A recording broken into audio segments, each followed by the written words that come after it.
एक पौराणिक कथा जिसमें भगवान विष्णु माता लक्ष्मी को समझाते हैं कि स्त्री को पति के साथ भोजन करना चाहिए या नहीं।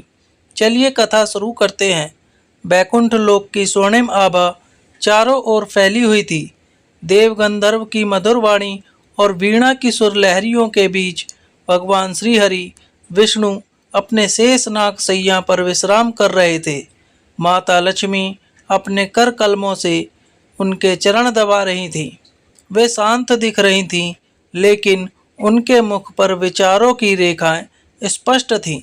कुछ पल के पश्चात माता लक्ष्मी ने विनम्रता से कहा, प्रभु, एक बात मेरे मन में कई युग से चल रही है, आज उसे पूछने का साहस कर रही हूँ। भगवान विष्णु ने मुस्कुराकर कहा, प्रिय, तुम तो धर्म, करुणा और सेवा की अधिशास्त्री हो। तुम्हारे प्रश्न खुद में ज्ञान के बीज होते हैं। निसंकोच पूछो।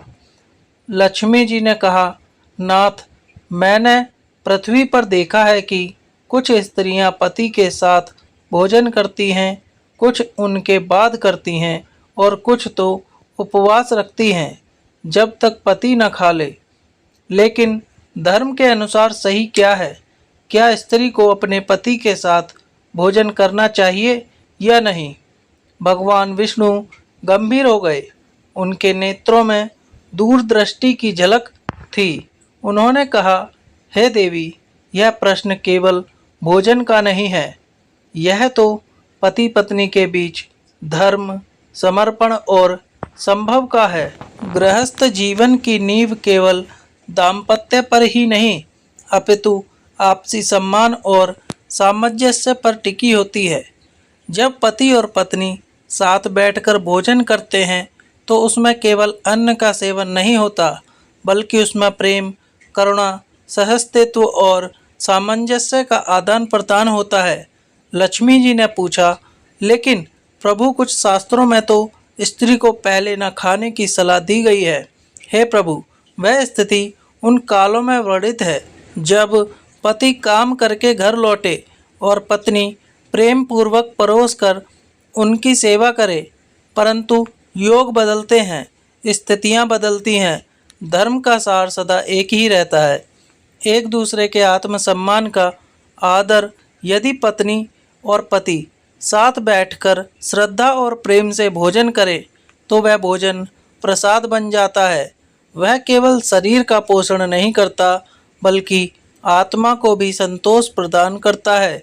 भगवान विष्णु ने आगे कहा, हे लक्ष्मी, तुम्हारी शंका को शांत करने हेतु मैं तुम्हें एक प्राचीन कथा सुनाता हूँ। सतयुग की बात है। राजा वीरकेतु नामक एक धर्मनिष्ठ सम्राट थे। उनकी पत्नी कमलावती अत्यंत पतिव्रता और विदुषी थी। वे प्रतिदिन राजा के भोजन के पश्चात ही भोजन करती थी। यह उनकी श्रद्धा थी। किंतु एक दिन एक ऋषि उनके महल में आए और बोले, हे रानी, तुम धर्म का पालन कर रही हो, यह ठीक है, परंतु क्या तुमने कभी सोचा है कि यदि तुम राजा के साथ बैठकर भोजन करो तो तुम्हारे प्रेम का प्रसाद राजा के भोजन में घुल जाएगा। कमलावती चकित हुई। ऋषि ने कहा, एक साथ भोजन करने से दो आत्माओं का सामंजस्य होता है। तुम भोजन के माध्यम से केवल शरीर नहीं, एक दूसरे की उपस्थिति का सम्मान भी ग्रहण करते हो। पति पत्नी के बीच भोजन भी एक प्रकार का योग है। स्नेह योग से उस दिन के बाद से राजा और रानी साथ बैठकर भोजन करने लगे और उनके जीवन में और अधिक सुख, शांति और संतुलन आने लगा। भगवान विष्णु ने माता लक्ष्मी से कहा, स्त्री को यह अधिकार है कि वह पति के साथ बैठकर भोजन करे। यदि पति और पत्नी एक दूसरे को देवता समझे तो फिर कोई कर्म अपवित्र नहीं रह जाता, न भोजन, न कार्य, न विचार। हे लक्ष्मी, पति पत्नी का साथ केवल शयन या संतान उत्पत्ति तक सीमित नहीं होना चाहिए। साथ भोजन करना, साथ उपवास रखना, साथ पूजा करना, यही गृहस्थ धर्म का मूल है। लक्ष्मी जी अब शांत हो गईं। उनके मुख पर संतोष की आभा थी। भगवान विष्णु बोले, आज के कलयुग में स्त्रियां भी पुरुषों के साथ कंधे से कंधा मिलाकर चल रही हैं।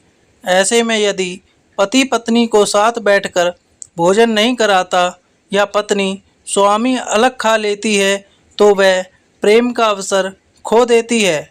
साथ भोजन करना कोई अहंकार नहीं, यह तो प्रेम का प्रतीक है। यदि दोनों प्रेम से एक दूसरे को परोसें, एक दूसरे के स्वाद का ख्याल रखें तो वह भोजन दिव्य हो जाता है। माता लक्ष्मी ने विनम्रता से सिर झुकाते हुए कहा, हे नाथ, आपने मेरे संदेह का समाधान कर दिया।